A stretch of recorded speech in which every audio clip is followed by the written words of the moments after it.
Welcome, everybody.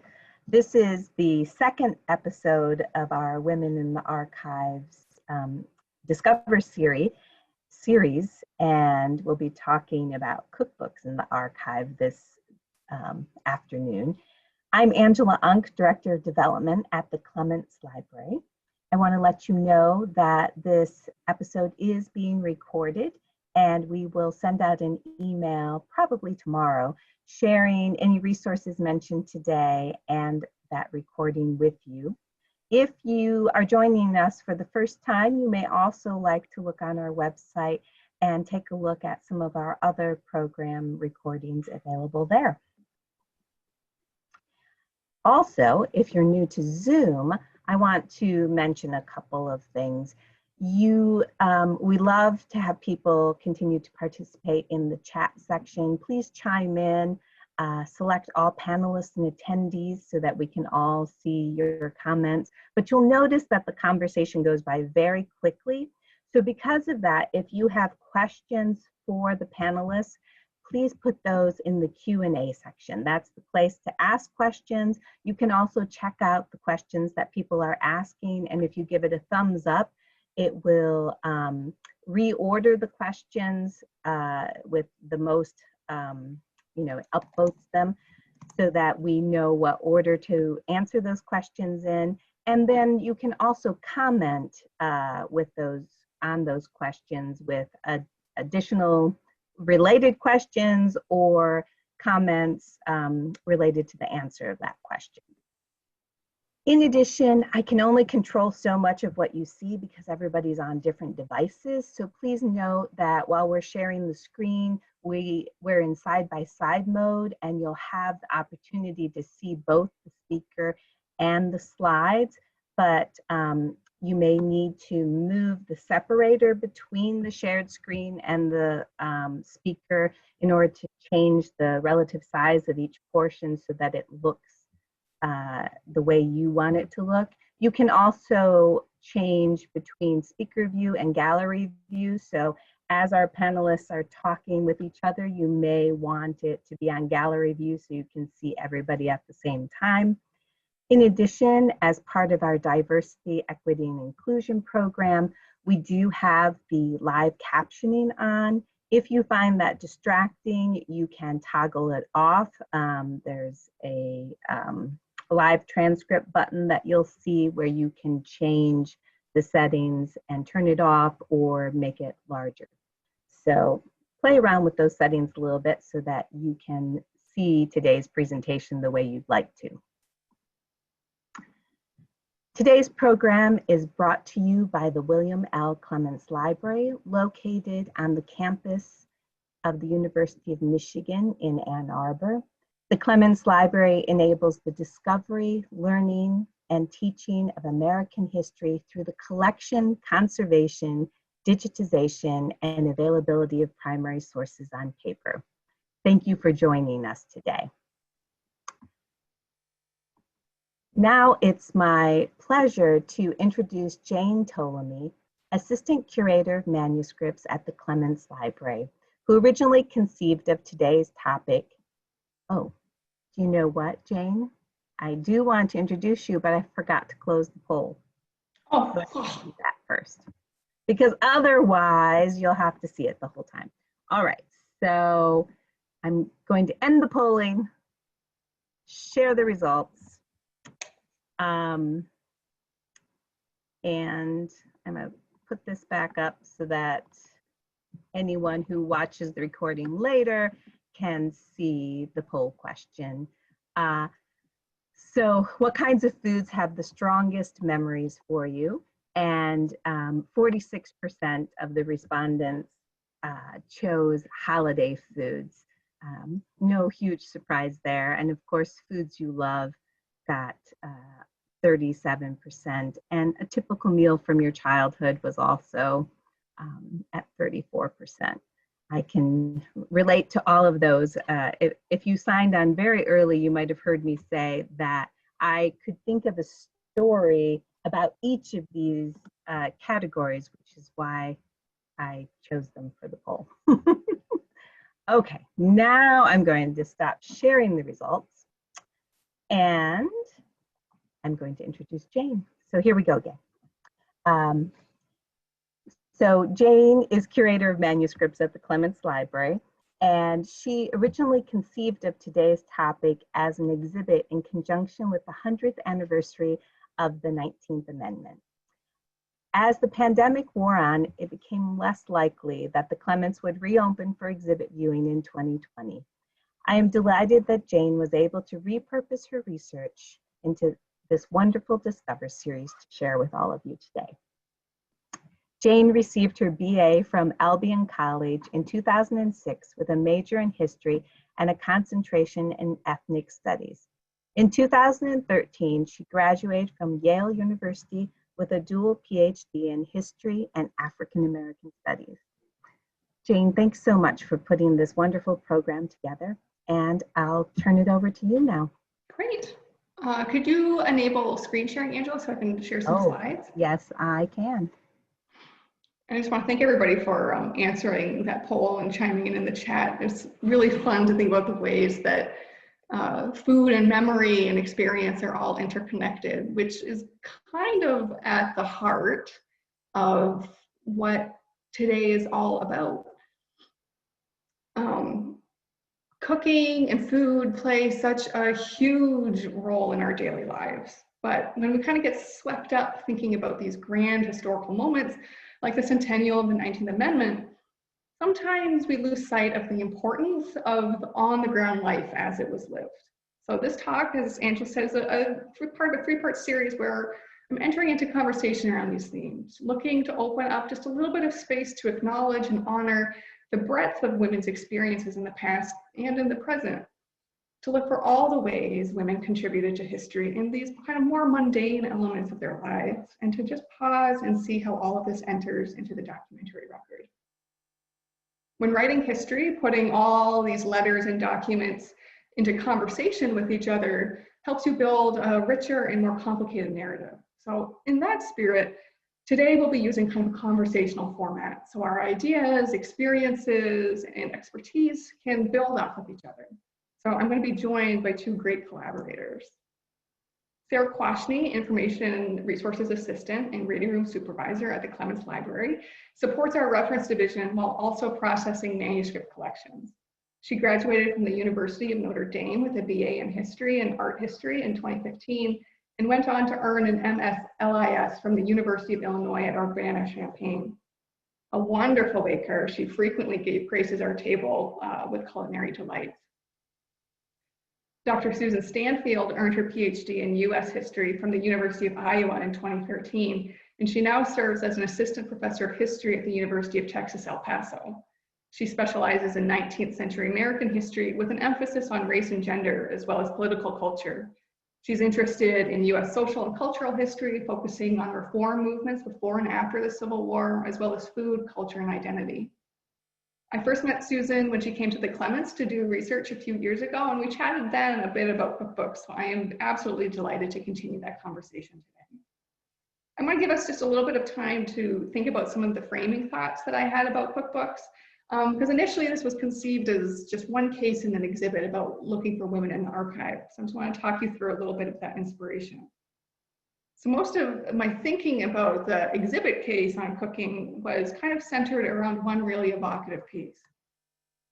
This letter from our Marcus Jamieson papers, which I discussed briefly in last week's presentation, was written by a woman in 1879, where she bemoans her state of being in a perpetual state of dishwashing when her usual hired help was away.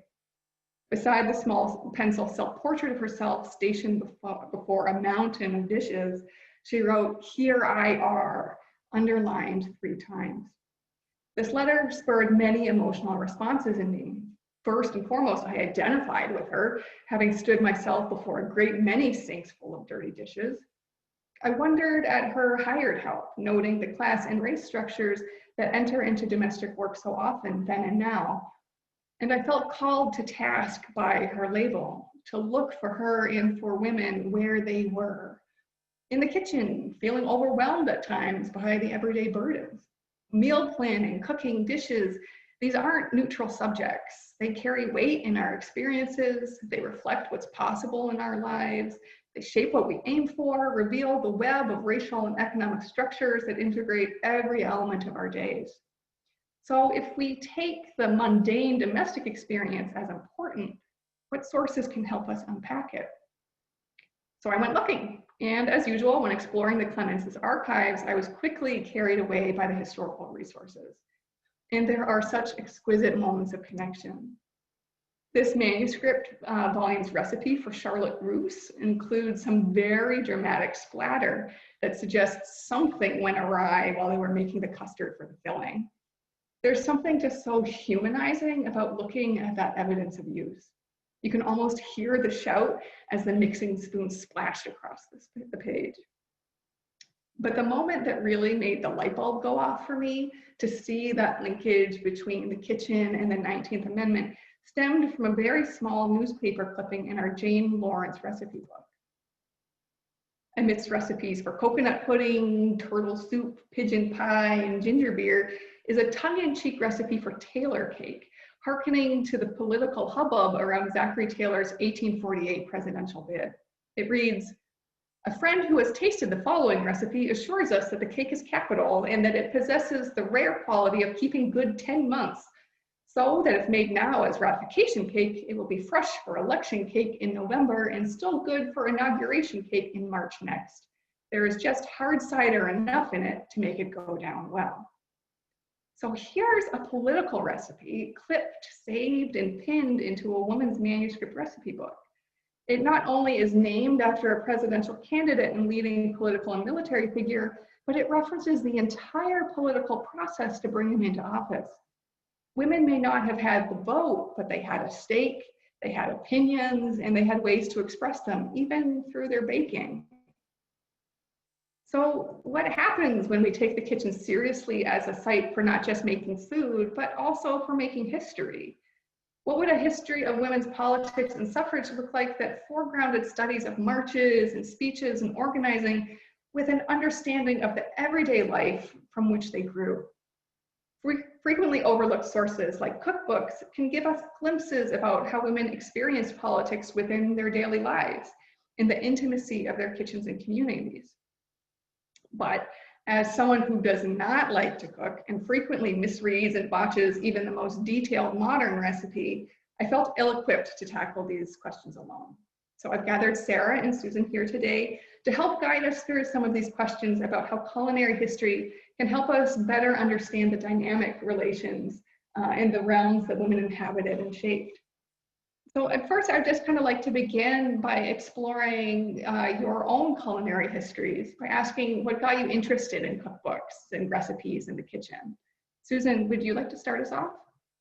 Sure. I hadn't really thought much about the politics of recipes and cooking, and I was working on my dissertation. I was at the University of Connecticut Historical Society, and it was towards the end of the day, and I've been going through a bunch of letters and scrapbooks looking for women discussing their domestic duties, and then anytime they talked about politics. And I'd mentioned I was kind of interested in recipes, but wasn't sure. And the archivist brought me this box. And I thought, I'll look at this since I don't really want to start a new stack of letters. And it was unusual because it was a little box. It was a beautiful blue color. And it said receipts for cooking, or cooking receipts. And it had a specific date. And I was like, okay, usually you think of manuscript cookbooks as going over a lifetime. And so I thought, I wonder if this was a wedding gift, if women in the community had contributed to it. So I started looking through, and I saw a recipe for something called Harrison cake. I just cruised right by. It was a molasses cake. It didn't sound that interesting. And then the next recipe in this stack in this book, or this box, was for Julia Gardner wedding cake. And that, oddly enough, is the thing that made the light bulb go off. I knew that John Tyler, Harrison's vice president, had married a Julia Gardner, and it suddenly struck me as like, oh my goodness, this household must be a Whig household. Mm. And here's this idea that women are naming recipes for political candidates. So, you know, they're partisan cakes. And then I was like hooked, and I started looking for them, and apparently there are tons. And as you said with the Zachary Taylor cake, it's like I'd never noticed it, but once you start looking, they're everywhere. Yeah. And you cooked one of the Harrison cake, did you? What was that experience like for you? Like, how did that connect you to that recipe or not? I was constantly Googling terms because I wasn't sure what is a slow oven, what is a gill. But yeah, it was sort of fun, and I want to cook more of these. I've cooked the Harrison cake. I make election cake quite often, and then I made a Henry Clay cake. And it's so interesting to think about, like for the Harrison cake, it's a campaign cake, and it's clearly easy to travel with, right? Because it's small and flat like a brownie. It's not iced. But then you look at the Henry Clay cake, it's like, well, this would never work because you couldn't carry it in a carriage. It's layer cake with frosting. Oh, but it forces disaster. us to think about the bigger picture behind these recipes, and like, what are the ingredients and what part of the country supports this candidate. So certain ingredients are encouraged. So yeah, but cooking there are a lot of disasters because I'm not making a good translation. Trial and error, as in everything. Yes. I really love your story of like someone bringing that box out to you, and I want to use that kind of as a segue for Sarah, because on one hand we have Susan here who's as the researcher, and on the other hand we have Sarah who works on processing these collections. So Sarah, would you talk a little bit about your work processing some of these recipe books, and then how that kind of relates to your own connection to baking? Sure. So I don't remember what order the slides are in, but I think we have a picture of me as early, yes, there we go. So I'm not a professional baker. I kind of got into baking late, and with this recipe book collection I'll talk about, but here is an early picture of at least my appreciation of food, particularly cake. Started from a young age. But I got into this because part of my work at the Clements, along with working with reference in the reading room, is processing manuscript collections. And I guess it was almost 2 years ago now. I was tasked with processing the manuscript recipe book collection, which was a little different than previous collections I'd worked on. Most of them are diaries, journals, or letters. And this was a collection of recipe books. So I started delving into them, trying to get an idea of the gist of each one and what they entail. And it wasn't just food. There were also a lot of medicinal receipts or household product tips and tricks. But the one thing that I kept noticing was that desserts figured prominently, which I was like, great, this is a wonderful project. I love dessert. And a lot of them, the early recipes were more puddings, but more pudding that's a type of cake, and then we moved on to cake, and they all had these different names that I'd never heard of, and so in order to kind of inform my writing of the Finding A better and out of personal curiosity, I started researching some of these cakes. Lady Baltimore cake, I was coming across some of the political cakes, Washington cake, things like that, and I stumbled onto this modern day recipe book called American Cake by Anne Byrne. Anne Byrne's a cookbook author, and for this book she went and talked with different acquaintances, visited different archives from her own experience, and she took the historical recipes of cakes throughout American history. I think she picked like 80 or something representative ones, and published this cookbook within the past 5 years or so of how to make them for the modern day cook, which was great because there were pictures, you could read about the history of the cakes, but then also I thought, well, why don't I try making some of these cakes? And there was no way I was going to try making it.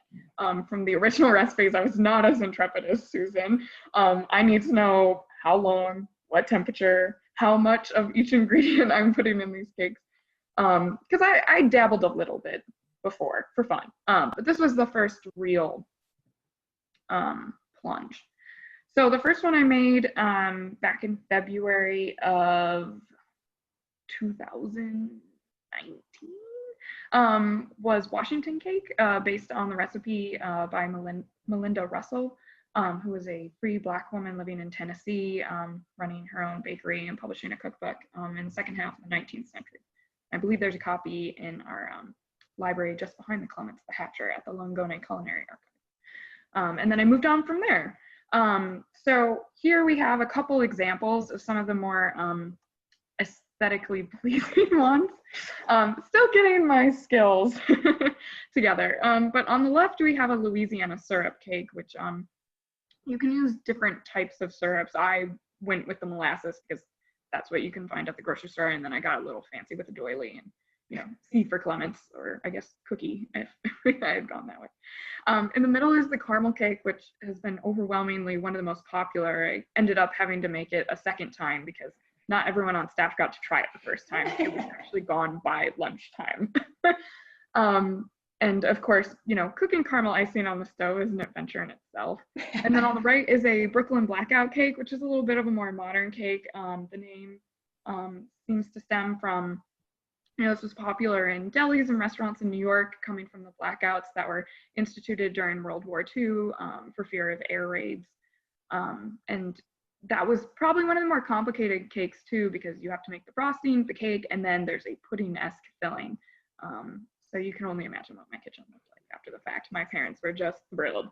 But yeah, so that was kind of my first foray into learning more about the history of baking and cooking. I started trying to read some more books and just learning more about the history of that, especially in the United States.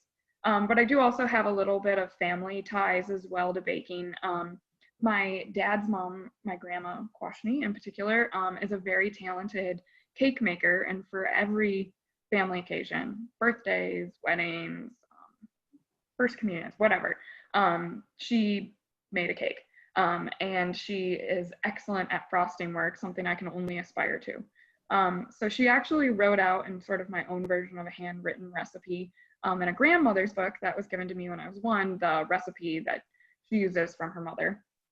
The caveat being that it does use egg whites, and you don't cook them. So if you do make them, I recommend buying pasteurized egg whites from the store, because I did try her method that she now uses more often of you're sort of pasteurizing the egg while in the shell and boiling water without cooking the egg, and you may be like me and just end up cooking all your eggs and then have to go to the grocery store and spend more money.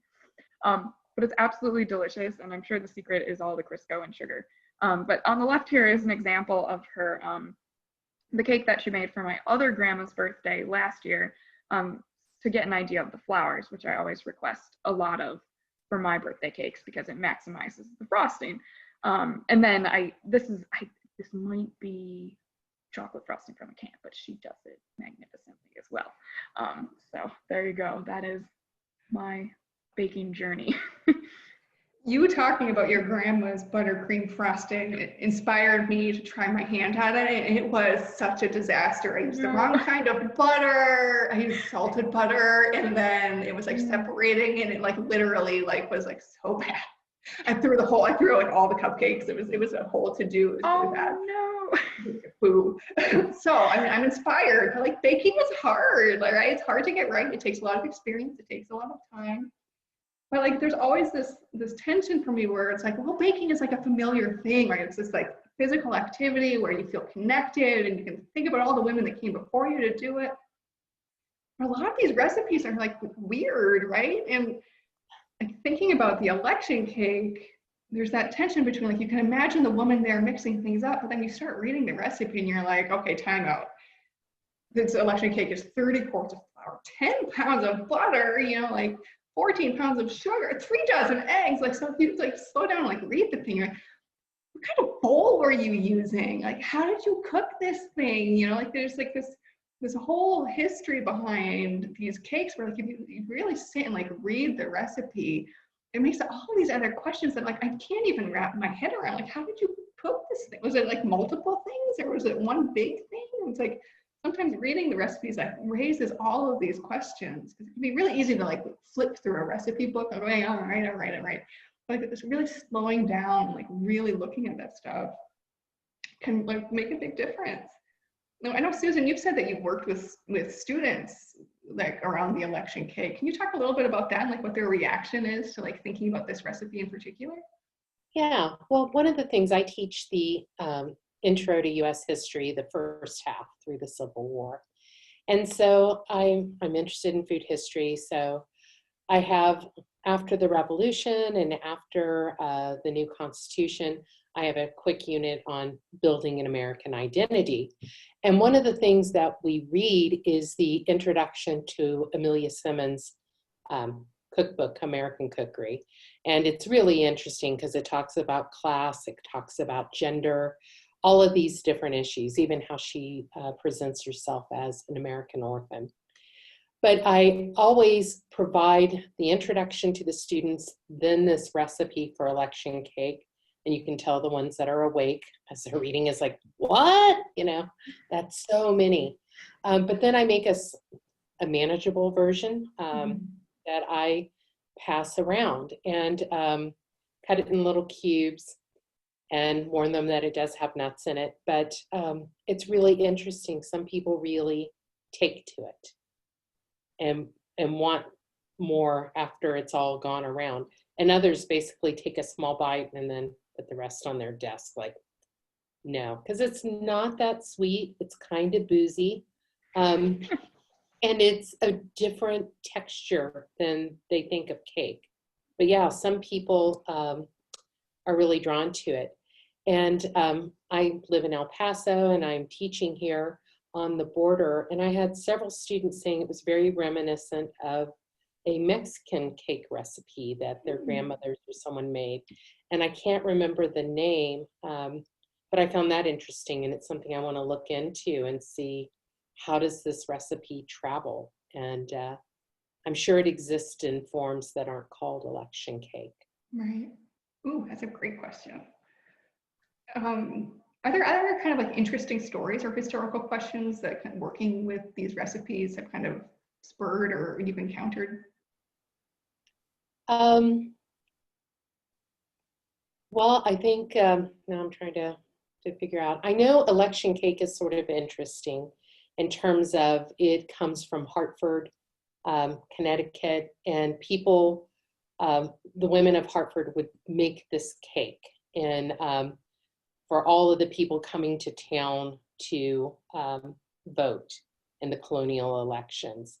And so that's why you have such a large recipe. And I still can't fathom exactly how it's working. You know, like, do they mix it in the pot and then cook it over an open fire? I mean, you know, this recipe appears as early as like 1750, and there's a British version with a different name from much earlier. And so I find it fascinating that there's this tradition of, as people gather to do something, this is a very specific cake that is served for the occasion. And that's something I want to figure out about all of these political named cakes. So what is the situation for serving a Harrison cake? I know that I couldn't find newspaper references to it in 1840, but I find a lot when Harrison's grandson, Benjamin Harrison, runs for president. And so newspapers start running this recipe with people saying, you know, just like your grandmother's cooked in 1840, let's cook it today. And and so it's interesting. It made me think, how did that recipe survive that, you know, 2 generations and then show up again? Did people continue to serve Harrison cake? Did they serve it at political times? How does this ritually, you know, as a ritual work?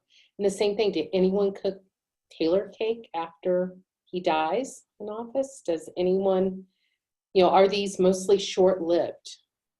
And some of them clearly aren't, because there's still recipes for Washington cake. And the most recent time I've seen Harrison cake in a cookbook is 1959, like Better Homes and Gardens, you know, something, a very generic cookbook. And it also, references this is a popular recipe from 1840.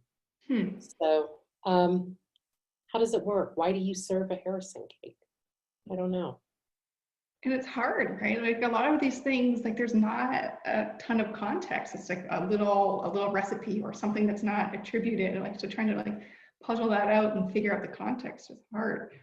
Sarah, I would be interested to hear a little bit from your perspective as someone who's had to like try to figure out some of this stuff from like the processing end. Like how often do you get that context or be able to connect something directly to someone? So this is my favorite part of processing anything, is kind of like the search to figure out who these people are. And, as I mentioned earlier, usually it's diary or journal or letters. And so you get way more information, you get a date, you're getting people writing their names down about who's sending or writing this and the background. And with the cookbooks, if you're lucky, they wrote their name and maybe where they're from, maybe a date. I think if it was like a gift, there's one example, I think, where they were giving it around Christmas time. So they bothered to put it in. And other times they don't at all. And it's the most infuriating thing ever. But even with those little grains, you can kind of figure it out, or a little more background, which can then really open up. So there is one woman, I think we also have her daughter's cookbook, from the New Orleans area. The little like 1850s or so. They were from a wealthy family. The father was a pretty prominent dentist in New Orleans. And so, reading these recipes now, you're thinking, okay, like these are a little more well-to-do people. And then I was able to kind of delve in, I found a story that she wrote about when they visited a cave system in Kentucky, just a little more like personal background. And it turned out that the mother had died fairly young from disease. But that also, digging into the censuses, I discovered that the family, since they were a little wealthier, they had also owned several slaves, which then opens up these other questions about, okay, this family has handwritten cookbooks, but are the women of the household actually making these recipes? Are all of the recipes, have they been passed down through their family? Or are they also, what is that exchange of ideas and food in the home between them and these people who are enslaved by them and who are probably doing a lot of the cooking in the household?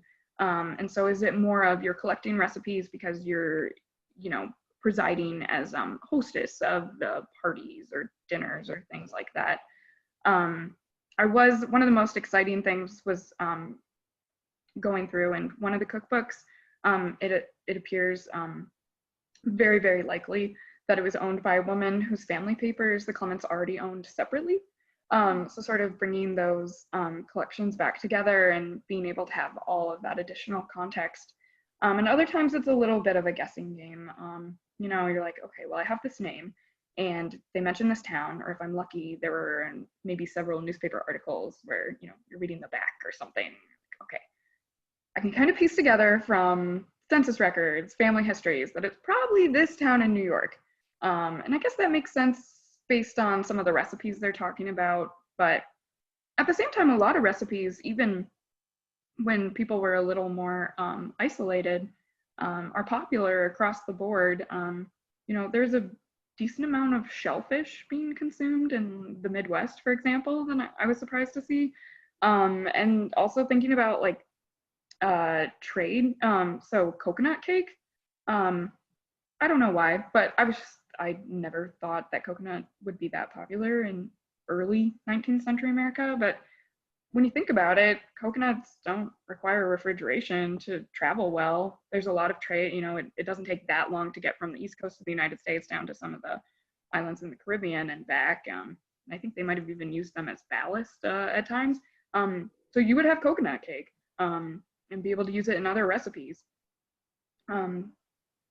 Yeah, so all sorts of interesting things coming to mind, and it's nice when you can actually get a little more of a person's identity attached to the cookbook and place it more geographically as well. You're talking about who generates the cookbooks versus who's doing the cooking, and it's this really crazy cookbook, the Creole cookery book. And like that raises the question for me is 1885, New Orleans, Louisiana, and like in the introduction, it's this moment where it's saying like Creole cooking, like this is our moment. It should cease to be the hereditary lore of our Negro mammies and should be allowed its proper place in the gastronomical world. Where it's like, okay, so like there's this really weird moment, right, where there's a group of white women calling out their regional cooking and African American women who were the ones doing a lot of it, and then they're kind of like claiming it and like using it for their own purposes. And so it's like this really interesting moment where you see that interplay between all of these different groups and stereotypes and thinking about who owns a recipe. You know, there's a lot to unpack and think through, just like in that introduction to a cookbook, where you can get that glimpse of what's going on in New Orleans in this moment. Yeah, I wonder if they're using like the food as part of the reclaiming the lost cause, you know, as commemorating this racist past by reliving the food. Because I noticed when I've looked at cookbooks that are published like within a decade of the Civil War, you see a lot of recipes for Confederate cake, for Mammy's something. And so I think it definitely, you don't see it before. So it's only afterwards that there's this, you know, nostalgia of some sort or reclaiming of a cultural past for the South, I think. And someday I really want to look at that. So this is a great example. Yeah, it's like it's those moments where you're like, okay, it's food, but it's not necessarily just food. It's like that and something so much more that, you know, by taking what happens in the kitchen and how women are thinking about food as like a serious historical moment, then you can to kind of like unpack and think through this stuff a lot more. But, you know, I will say, like, I had a lot of anxiety thinking about like this presentation. Like, I was thinking about,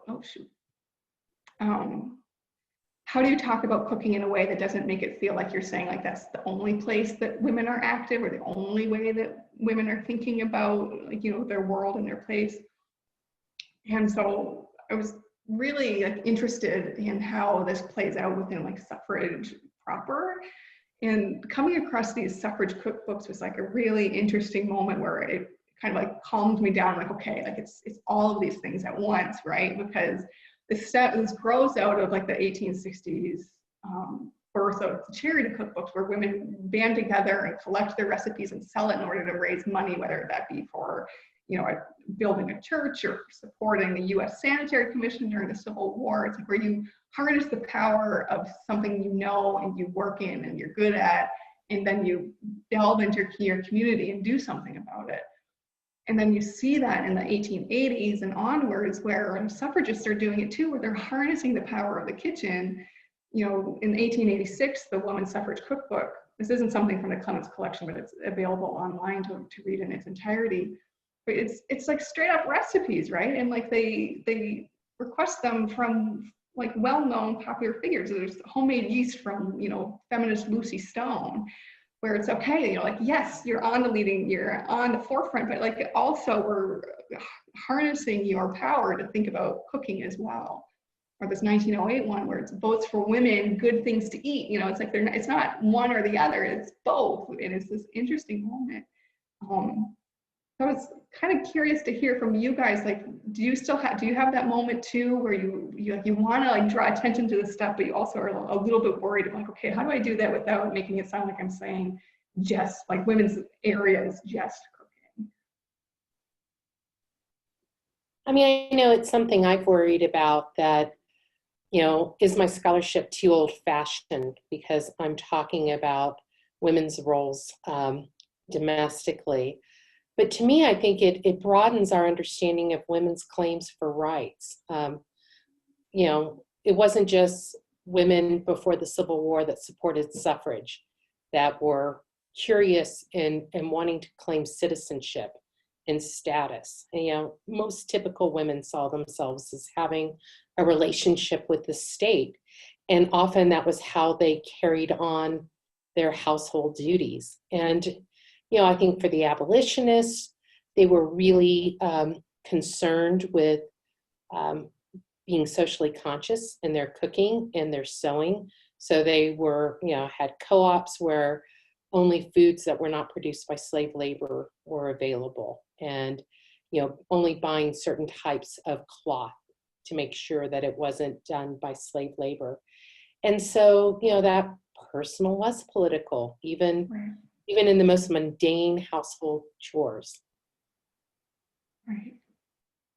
Yes, it's really, I don't know, I find it really powerful to like allow those stories of like the things that happen in the home, that happen in like your regular life, that are like small scale, to like take those seriously, because that stuff adds up, right? Like, just thinking of even like the leaders of the suffrage movement, right? Like they had to think about supper too. Like how did you get the food on the table? Like that was a process for you too. Like it's this kind of like this human element too. There's just like, okay, like accept you as a three-dimensional person who had to like figure that out too, or ask for help and get help in order to make that happen too. Like don't forget that these people are people.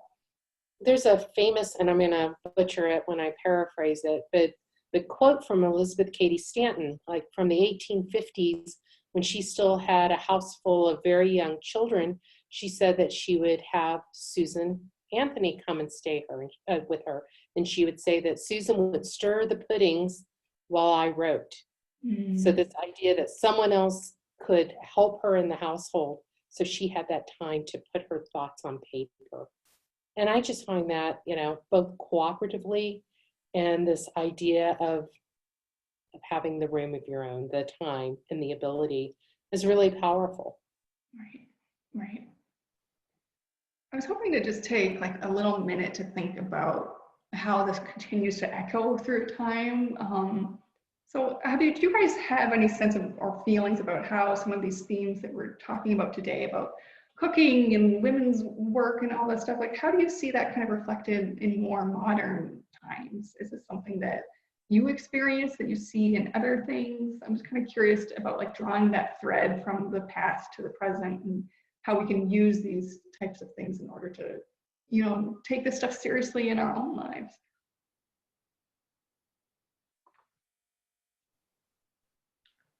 I think it's been interesting seeing what people have been doing since March in terms of food as a source of comfort, but also like a at-home leisure activity. So I forget if it was one of us who was, I think it might have been someone else we work with. But they were saying how like one of their relatives was like making bread all the time, and it wasn't that, bread was completely unavailable in like the early months of, staying at home, but that it's something comforting, it's something to do. And, then you have bread at the end of it. But then also dealing with all of the other issues of like, well, I'm not going to the grocery store all the time. I really got to like plan now. That was the one thing, back in the day. The grocery store at home is only like 2 minutes away from my house. And there's always like that one ingredient that I thought I had enough of, or I didn't have to go out and grab. And so that was part of the baking process. And now it's like, okay, I don't want that to have to, it's a lot more work. So trying to like use what you have at home, you might have to plan ahead a lot more because everyone bought yeast in April to make sourdough bread. And then you couldn't get yeast for a while. And maybe you have to have your friend mail you some. But it's been interesting seeing how people have sort of gathered together on a smaller scale around food and what kinds of food they're making then. And I guess we'll see what comes out of it, in like 50 years, will people be like, this is COVID-19 era sourdough. This is make at home Play-Doh or something. Well, it's also I'll just remember like cooking takes a lot of time, right? And like if all of a sudden the world slows down and you're stuck at home and you have time, then you go to the kitchen and you use that time and you explore that. But like in the modern world where we have freezer meals and it's like you got to work and then you've got to commute and then you have to like figure it out and then you got to like if things stop, like all of a sudden people start turning back to the kitchen again and like exploring that and like letting themselves have a little space to botch the recipe, because you can try it again tomorrow and like, okay, you know, like, okay. So there's that sense of time, I think, is a really interesting one for thinking about this current moment as well. Yeah, I've been working through the New York Times recipes that come out, you know, every couple of days. And I never would have given myself the time to do it before. And I am working just as hard or harder teaching from home, but I can stop and stir the pot, or, Right. you know, let the bread rise. And so that's been such a difference, I think, for me, in being willing to experiment. And I think you're right. So I botch it. It's like I've thrown away a lot of stuff that wasn't very good. So that's okay. Yeah, and having these slides up also kind of brings to mind an article I read about Kamala Harris, you know, as a vice presidential candidate, where it was like all about like her like enthusiasm for cooking and how like refreshing that was, because usually like women in the political scene have to like distance themselves from that. Like, I'm serious, you know, I'm a serious politician, and I'm not going to talk about like what recipes I like to cook, but that Kamala Harris is like, no, like I enjoy cooking, I'll go on that thing, I'll cook that recipe and talk about it. Whereas like this, in some ways, feel they were saying it's like a shift where, you know, like if cooking is acceptable and that she can be both and, this interesting moment. So even in this very contemporary moment, thinking of that, you know, how do women on the public stage think about cooking and how that frames them in the public eye, that's still something we're thinking about and still something we call and look at. Is there anything else that you guys want to say before we kind of start wrapping up and thinking about the Q&A? I want to make sure that you had a chance to say everything that was on your mind. I think so. Yeah, the only other thing that was really interesting from the recipe books was I had briefly read before delving into them about ketchup and its history. There's a great book, which, sorry, Anne, I'll send you the title. It's called The Language of Food, looking at like how the linguistics of food have developed, but then also the dishes themselves. But it was so true going through these books, how many different types of catsup or ketchup I did not know. Basically, it's kind of this catch-all. You can make it from like different kinds of fruit. It's not just vegetables. It was wild. So if you're ever interested in ketchup, go through some Anne's manuscript book. Yeah, like the words you use matter and it has a different meaning. So reading a recipe, you have to kind of like time out and like make sure that you're actually speaking the same language and thinking the same stuff. It's true, it's real. Yeah, and something Sarah said earlier that struck me when you were talking about coconut. You know, I've experienced seeing a ton of recipes for mangoes, mango curry, mango chutney, pickled mangoes. And, you know, that's something I didn't even become familiar with until I was an adult. So I thought of it as very exotic, but I suspect it's like what you said with the coconuts, it's thick-skinned. And so it probably transports well and also probably stays in your house a little bit longer than something delicate like an apple, in a way that goes mushy pretty quick. There's so many interesting rabbit holes, you know, to figure out and think through. Well, thank you guys for thinking this through with me. I could talk to you guys all day and it could go in many different directions. And, you know, in some ways, this is a testament to you as conversationalists, but also just to how rich food history can be once you start going into it. In many ways, thinking about kitchens opens up windows to let us think carefully and creatively about the women who spent so much time working in them. And yes, it's absolutely about feeding your family, making those memories like we talked about at the opening, baking something delicious, cursing at the pile of dishes that you make. But it's also about how you see yourself in community with other women and with the nation at large. So cookbooks can point to big political moments, absolutely. Like this First World War cookbook for kitchen patriots, which focused on conservation efforts women could take in the kitchen, drawing the domestic directly into the political and national conversation of the time. An armed Columbia seated beside a flour sack is a pretty compelling image. But what I love about this piece is also the book plate in the inside front page. It was owned by Dorothy Peckham, spouse of the Clements' second director. And her book plate features a less outwardly nationalistic cook, kind of linking these big questions of women's roles on the national stage with the quieter everyday moments of cooking. And the fact that Dorothy herself was a collector, that she sought out the book, saved it, and that a female relative later donated it to the Clements draws our attention to the work so many women have done to help build libraries themselves that then help us tell these stories. I hope all of you will join us next week as we delve deeper into these questions of how women have contributed to archives in ways big and small. But first, I'm really excited to kind of open this conversation up about cooking to our wider community here. So be sure to enter your questions or reactions into the Q&A section and kind of like give us a chance to think through some of this stuff. That was wonderful. Thank you so much, Jayne, Susan, and Sarah. That was very well thought out. And I mean, I think I could listen to the three of you talk about this all day. And people do already have questions, so we can jump right in.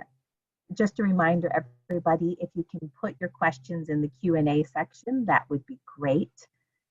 Linda is asking if you've seen the Godey's Ladies Book of Receipts and Household Hints, carefully selected and arranged by S. Annie Frost in 1870.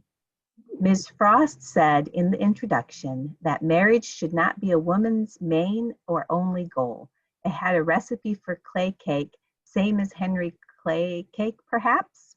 Some of the cake recipes had huge quantities of ingredients. So I is that I want to go look at it. That's great.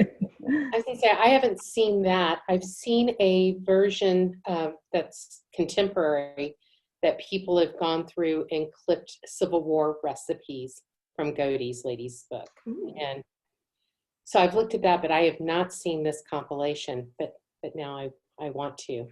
And I haven't, my next big research project deals with recipes, and I've been going through newspapers and manuscript cookbooks and published cookbooks, their introductions, but I haven't started looking at magazines. And I think those are going to be just a treasure trove of interesting things, because it's women's magazines tend to have a more specialized audience than just publishing it in a newspaper, and often they'll dedicate, have a few recipes. So I'm looking forward to finding the time to do that soon. nice? All right. Elise is wondering if you have any thoughts about how the recipes change as kitchen technology changed. For example, wood burning stoves, gas stoves, electric stoves, spoons to hand mixers to electric mixers. Any thoughts about that?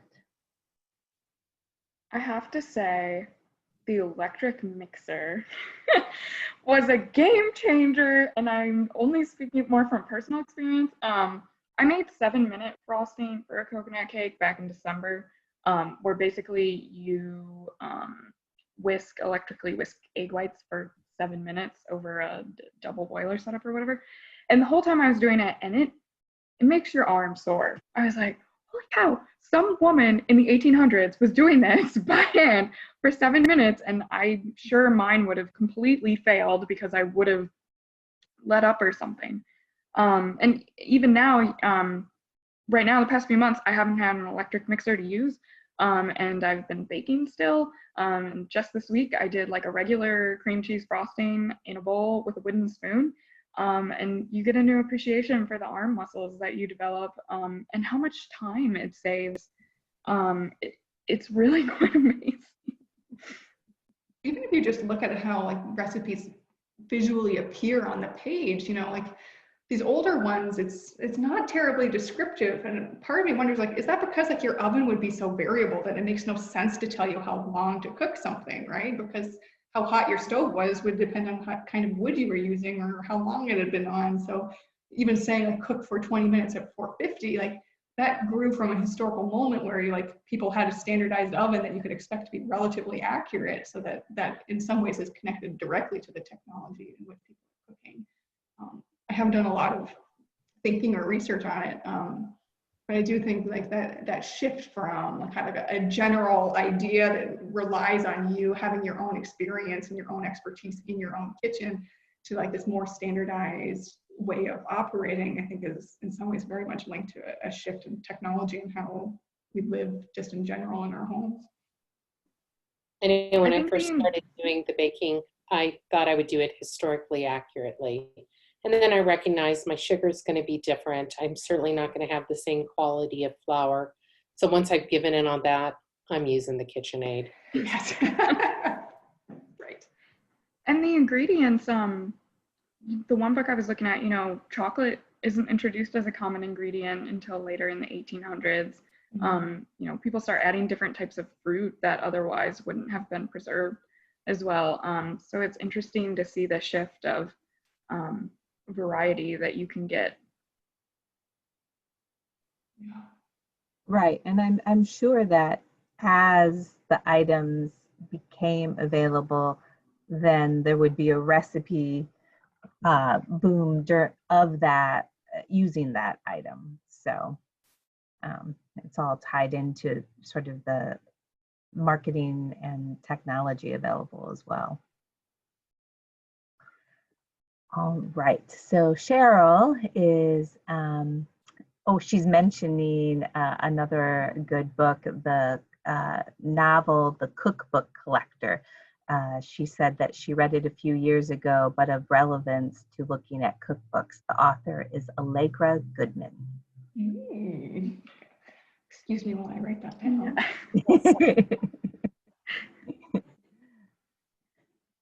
All right. And Christine is wondering if we ever find cookbooks with notes or marginalia about other topics.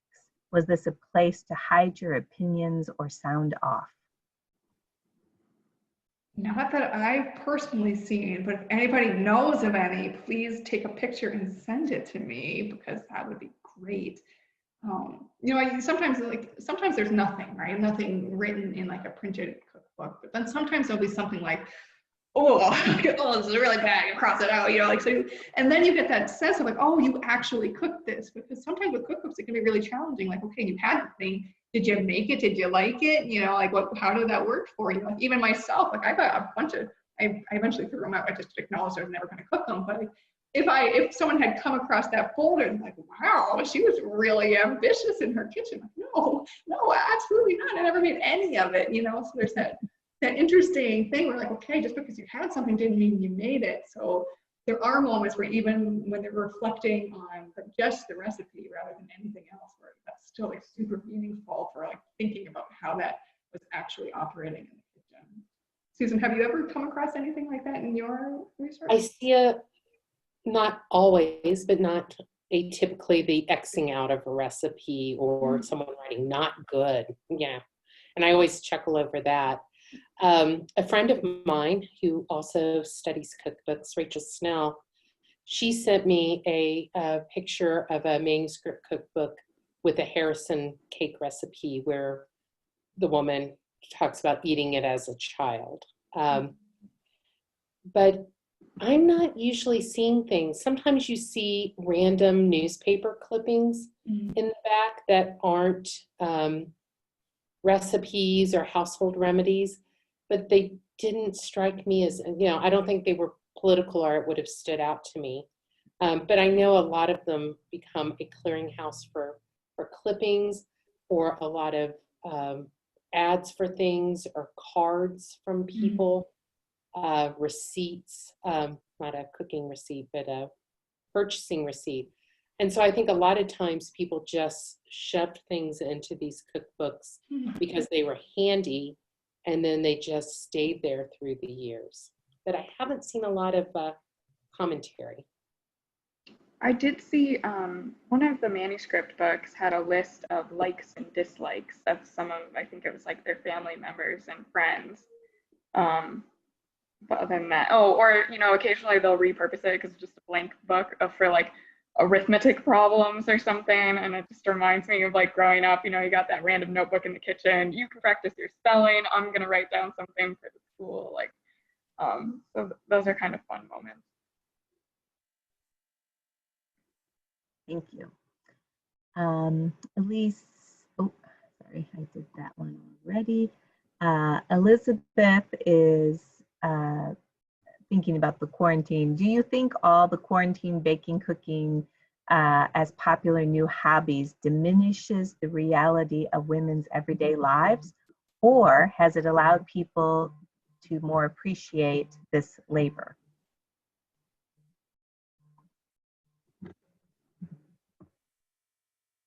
I'm not sure if we have enough time yet to know. I do find that, like, just looking at social media, a lot of the pandemic cooking is less gendered than it might have been 20 years ago. I see a lot of my male friends that are trying and cooking things. I mean, it still seems more female, but I also have a lot more female friends on social media. But yeah, I kind of wonder what will happen when we go back to the office full time and we're not at home. And, you know, are we going to become more egalitarian as we divide up household duties, or will things kind of revert back? I'm not sure. Yeah, it's interesting to think of like what you're going through now is like a historical moment, and like to dwell in that uncertainty of like, well, I guess we'll see, you know. But it's kind of a nice reminder that you don't always know, and the people in the past didn't always know. They weren't thinking of that necessarily as like a big aha moment. It was just that thing that you tossed in that cookbook, you know. But then 100 years later, it's like this brilliant glimpse into what life was like. So who knows? Right. Exactly. Bonnie is referring to our last question and what Sarah was saying about items being in the cookbooks, because she said that when she looked in her grandmother's cookbook, her cousin Ken's kindergarten drawings were in there, and that the cookbook stored a lot of memories. So that continues to be the case. And they make I don't know if they're as popular now, but it seems like in the early 90s, especially, they'd have the like pre-printed ones. And I think at least one of the ones from the 1800s and the Clements collection is like this too, where they publish it so that it's supposed to be kind of like a cookbook, but also memory book at the same time. I know, along with like the baby books and everything that they have now, but it's interesting that people were then starting to think about, oh, or maybe I want like a nicer version, you know, it's not just scribbling up, but I want this to be a keepsake. Kind of neat. Or I guess recipe boxes now. Right, going back to that whole memories situation.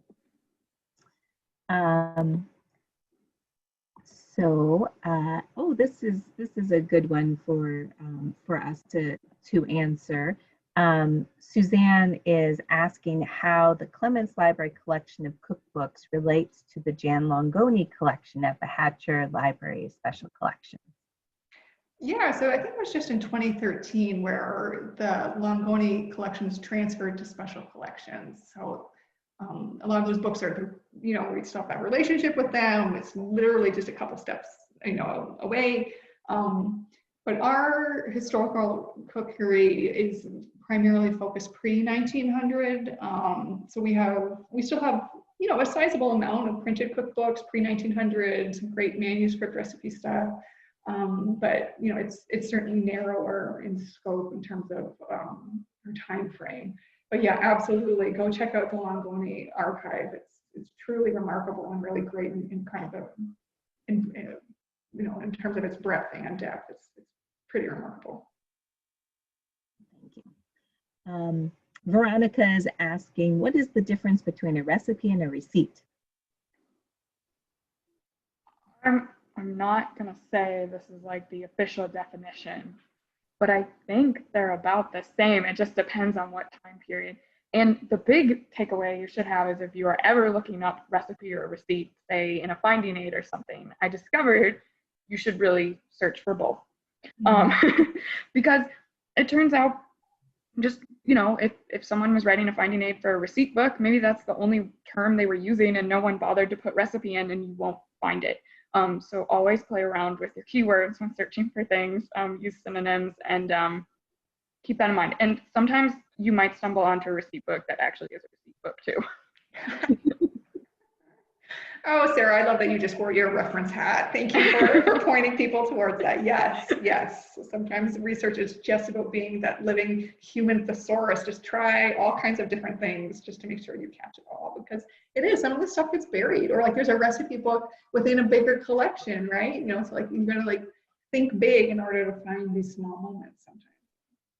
It's interesting, you know, because I was trying to include a list of some of the related material at the end of the finding aid for the recipe book collection. And, you know, then you have to determine, like, is this actually another recipe book in the collection, or do they talk about like cooking and food enough, or is this just they happen to like talking about what they eat a lot? Is that relevant? But it was interesting, you know, along with recipe receipt, I was looking at food and I was looking at cooking. I believe I was cooking. That tended to come up the most more in like, especially like Civil War, World War II letters, where it's soldiers talking about like kitchen duty or cooking. But it was other words that were used, you know, recipe or dishes or something, when talking about the more like domestic side coming up in diaries and letters. So that was very interesting. There's a whole research project there, and just studying finding aids and what language we're compelled to use to describe different kinds of things. Like that's, yeah, you know, like these things aren't neutral. They're written by somebody, and the way we think about the stuff changes how we describe it. You know, so all that stuff is, you know, worth thinking about as you're browsing the finding aids and looking for stuff. Absolutely. Right, right. Victoria is interested in other keywords that someone might want to use in order to find the recipes and cookbooks better. Other than just, I think, recipe and receipt. Susan, how do you find your stuff? I'm really interested, since you seem to have to kind of find like the niche things too. Yeah, I discovered that I needed to look more broadly than just, you know, the cookbook collections. It's like so many of them are part of a family collection, or, you know, looking for things that appear in letters that might show up in the finding aid. So I use recipe, receipt, cooking, cookery, cookbooks. I'm trying to think, but I do that whole approach of scattershot, just keep typing something in. And, you know, it's even within a single archive, it's not consistent because different people do the finding aid over 50, 60 years. And so the language of someone that's writing the finding aid in 1950 is going to be different than today even. And so don't think that you've got the magic, you know, wording. It's always going to keep changing a little bit.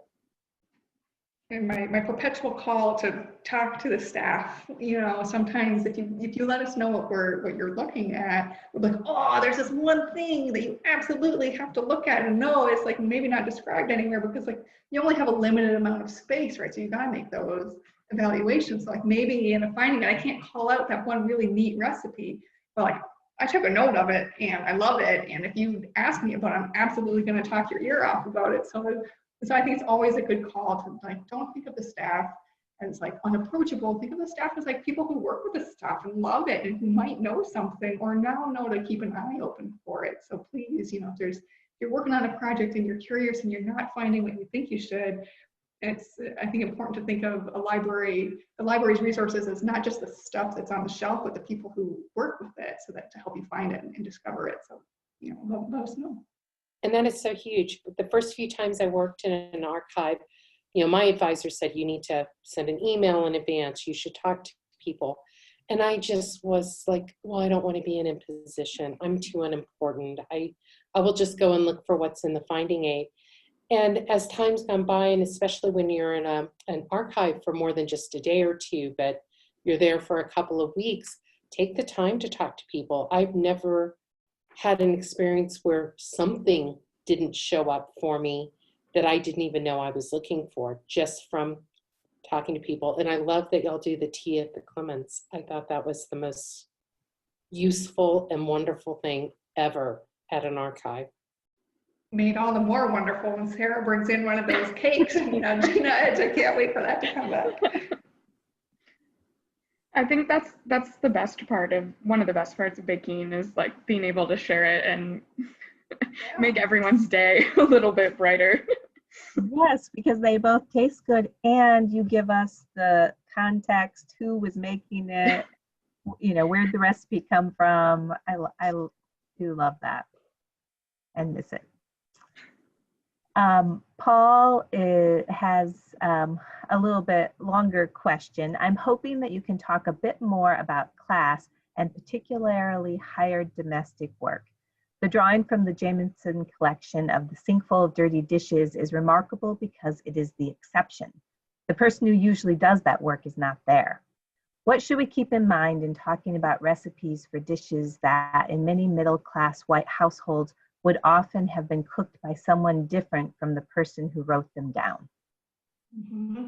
And not just the cooking, the shopping, the preparation, like the cleaning afterwards, like all that stuff, depending on the household, is not necessarily the person who has the time to write it down. So, I mean, I'd be interested to hear what Sarah and Susan have to say, but I always approach these documents as like what they say on their face value, but then the subtext. And I think a lot of that times, especially for the people that weren't writing stuff down, it's just like looking beneath the surface a little bit and like allowing yourself to explore and imagine and realize where those silences are. And then the role of the historian is to use your voice to then like imagine that and explore that and raise those questions so that your reader can then at least know what the gaps are.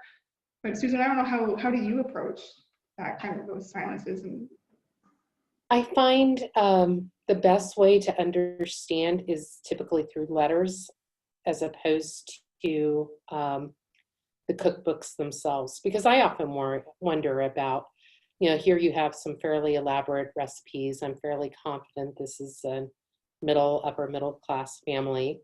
And if that's before the Civil War, North or South, probably the woman of the house is not doing the cooking. Mm-hmm. Household domestic help is plentiful at that time. So I wonder, do they go into the kitchen and bake the lovely Lady Baltimore cake? Do they give instructions to their cook? Are these recipes is that one of the reasons why there tend to be fancier, cakes as opposed to how to make a pot roast? Is that only when the grand lady, participates in cooking is when it's a more elaborate recipe? But I don't know. I know when I've been reading letters, Lydia Maria Child writes about Seldom when they're living in Northampton, Massachusetts, trying to grow sugar beets to avoid using Southern slave labor for their sugar. They can't afford any domestic help. And so she's constantly writing in letters saying that it's so overwhelming and she can't do her anti-slavery writing. Sarah Grimke does a lot of the household labor for her sister, Angelina, and her husband, Theodore Weld. And, she writes to another activist, about how she only can really get letter writing done in the morning before the Welds and their children come downstairs and it's loud and cooking takes place. And so I think that women are more likely to acknowledge to other women the inconvenience, like the picture you showed, Jayne, of the woman who unfortunately has to do her own dishes in the short term and she's bitter about it. Whether they're upset that they're doing the labor themselves because they don't have household help at the time, or if it's just that it's not available or they can't afford it, and how debilitating it is to take all of that time. I can't imagine, how do you do the laundry? I've seen how you do the laundry, but can you imagine doing sheets and wringing them? All of that is so hard. I can't imagine how much time in each day is dedicated to this. Sarah, do you have anything to add? I think the letters are a really important point in illustrating the domestic life, because I think I ran across it in the Hill family papers, which Jayne used some examples from last week, which are just fascinating. They really delve deep into the home life of this family, both when they're living in Rhode Island and then after they moved to Colorado. But I think there have been other instances too where it seems like sometimes in the households when they do have hired help, the women who are the head of the household will still, there was like, so they had a cook, but then Isabel Hill, one of the daughters, was like, oh, but I made like a cake today for my social event or something. And I don't know if it's just like, oh, the novelty that I made a cake that I'm bringing to my, and they were pretty well to do once they went to Colorado. The dad made a fortune in mining.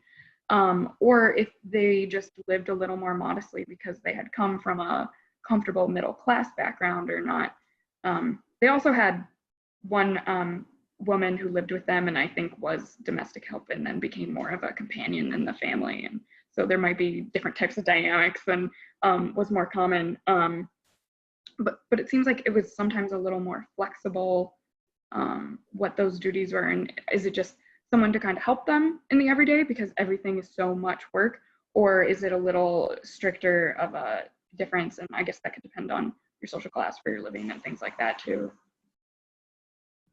Yeah, so like, thank you. I think this is like really what I'm trying to get at, right? Like looking at the kitchen, looking at it as a complicated space, looking at it as something that can tell you way more than just, you know, how many raisins, why is everybody eating raisins all the time? Like there's like all this stuff that you can really start uncovering once you like take some time and sit with it and like think about it in context. Like it's so rich, like when you take it really seriously, like there's so much you can do with it. Absolutely. Well, we're just about to wrap up. There's one more question that I don't know if any of you have an answer to. Leah's wondering if any of you have compared home gardens to cooking in that household. I have not looked at home gardens, and I know that this is sort of part of a growing environmental history. And so I don't garden myself. I've always lived in apartments. So I don't have outdoor space. But I think that has to make a difference, right? In what is affordable, what are they actually using and producing in the kitchen. And so it's something particularly, I hope sometime to kind of look at Civil War cooking as well as World War I and see what happens, you know, do victory gardens make a difference, right? You know, or are people so scattered with everything that's going on that that's more of a, you know, prescription, but not a reality of what people are doing. But I'm not a gardener, so I haven't looked at it very closely. Yeah, it seems like an interesting project. So maybe we'll hear more about that from someone in the future. All right, everybody, this was fantastic. Thank you once again for leading this discussion today, Jayne and Susan and Sarah, for adding to it in such a wonderful way. We really enjoyed it. And thank you to all of our attendees and for your wonderful questions. We hope that you'll join us again next week for the final episode. And you do not have to register again. If you're new this week, you'll receive a reminder with the link next week. So, all right. Thanks, everybody. Have a lovely evening.